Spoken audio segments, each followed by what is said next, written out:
Pakhtun Ayub T V کے معزز دوستوں، میں ہوں ادم خان اور آپ تمام دیکھنے اور سننے والوں کو السلام علیکم۔ حضرت سلیمان علیہ السلام کو اللہ تعالیٰ نے ایسی بادشاہی عطا کی تھی جو قیامت تک ایسی بادشاہی اللہ تعالیٰ کسی اور کو نہیں عطا کرے گا۔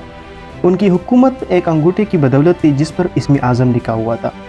اسی انگوٹھے کی بدولت دنیا کی تمام مخلوق آپ علیہ السلام کی تابع تھی۔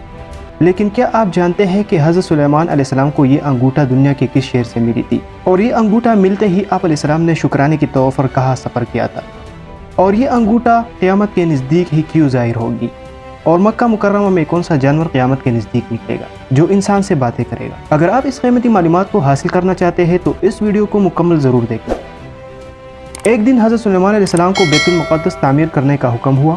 انہیں حکم دیا گیا کہ بیت المقدس کو تعمیر کرتے وقت لوہے کی آواز بھی نہ سنی جائے۔ آپ علیہ السلام نے ہر ممکن کوشش کی لیکن ناکام رہے۔ پھر آپ علیہ السلام نے سنا کہ سمندر میں ایک شیطان جس کا نام سخر آصف حقیق ہے، وہ ایک ایسی ترکیب بتا سکتا ہے۔ آپ علیہ السلام نے حکم کیا کہ اسے کسی طرح لاؤ۔ ایک دریا جس کا پانی سمندر میں گرتا تھا اور اس دریا کا پانی ہر 7 دن بعد اس سمندر میں بھر جاتا تھا، اور اس سمندر کا پانی یہ شیطان پی لیا کرتا تھا۔ ایک دن اس دریا کا پانی نکال دیا گیا اور بالکل پانی کو بند کر کے اس دریا کے پانی کے بجائے اس میں شراب بھر دیا گیا۔ جب اگلے دن شیطان آیا اور اس شراب کو پیا تو اس نے کہا کہ یہ تو بہت مزے کی چیز ہے، لیکن جب اسے پیاس لگتی تو اسے وہی شراب پینی پڑتی۔ اب اس کی عقل جاتی رہی تو انہیں حضرت سلیمان علیہ السلام کی انگوٹھی دکھائی گئی۔ کہا جاتا ہے کہ آپ علیہ السلام کی بادشاہی اس انگوٹھی کی وجہ سے تھی۔ جب شیطان آپ علیہ السلام کے پاس پہنچا تو آپ نے یہ کام اسے کرنے کو کہا، یعنی بیت المقدس کی تعمیر میں لوہے کی آواز بھی نہ سنائی جائے۔ لہٰذا وہ شیطان گیا، وہ ایک پرندے جس کا نام ہدہد تھا اس کے انڈے لایا، انہیں اکٹھا کر کے اس پر شیشہ رکھ دیا۔ ہدہد آیا، اس نے ارد گرد دیکھا اور سوچا کہ یہ انڈے اس کے ہاتھ نہیں آ سکتے، لہٰذا ہدہد واپس چلا گیا اور ایک ہیرا لے آیا اور اس شیشے پر ہیرا رکھ کر شیشے کو کاٹنے لگا اور شیشہ کٹ گیا۔ ہدہد اپنے انڈوں کو بھی لے گیا اور اپنے ساتھ شیشہ کاٹنے والا ہیرا بھی لے گیا۔ حضرت سلیمان علیہ السلام جب بھی نہانے کے لیے حمام میں جاتے تھے تو اس انگوٹھے کو باہر رکھ دیتے تھے۔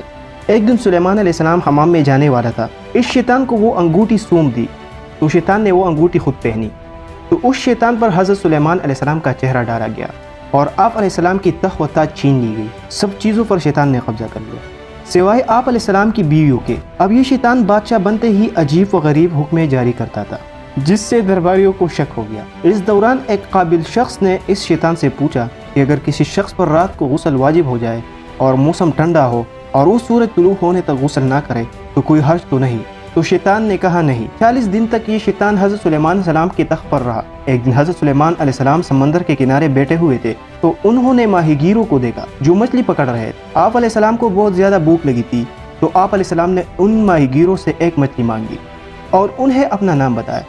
اس وقت ان ماہی گیروں اور مختلف لوگوں کو اس بات پر بہت غصہ آیا اور آپ علیہ السلام کو بہت مارا۔ پھر آپ علیہ السلام پر ان لوگوں نے رحم کھایا اور ایک مچھلی دی جس کو کاٹ کر اس میں سے وہ انگوٹھا نکلا جو اس شیطان نے سمندر میں پھینکی تھی۔ یہ انگوٹھا حضرت سلیمان علیہ السلام کو اسرائیل کے ایک شہر استقلان سے ملی تھی۔ یہ انگوٹھا ملنے کے بعد آپ علیہ السلام نے شکرانے کے طور پر پیدل ہی بیت المقدس تک سفر کیا۔ حضرت سلیمان علیہ السلام کی یہ انگوٹھی قیامت سے کچھ ہی عرصے پہلے ظاہر ہوگی اور مومنوں اور کافروں میں فرق کرے گی۔ جس دن سورج مغرب سے طلوع ہوگا تو اگلے دن زمین سے ایک عجیب و غریب جانور نکلے گا، اسے دعوت الارض کا نام دیا گیا ہے۔ یہ جانور مکہ مکرمہ کے صفا پہاڑ سے نکلے گا، یہ لوگوں سے باتیں کرے گا۔ اس کے پاس موسیٰ کا ہمسا اور سلیمان علیہ السلام کی انگوٹھی ہوگی۔ یہ ہر کافر کے چہرے پر سلیمان علیہ السلام کی انگوٹھی سے ایک نشان لگائے گا، یہ نشان اس کے چہرے کو سیاہ کرے گا۔ بعض محدثین ان باتوں سے اتفاق نہیں کرتے، وہ کہتے ہیں کہ یہ صرف ایک انگوٹھا تھا جو مہر کے طور پر صرف استعمال ہوتا تھا۔ واللہ اعلم۔ لائک، شیئر اور سبسکرائب کو نہ بھولیے۔ ملتے ہیں اگلی ویڈیو میں، تب تک اپنا اور اپنے پیاروں کا خیال۔ اللہ حافظ۔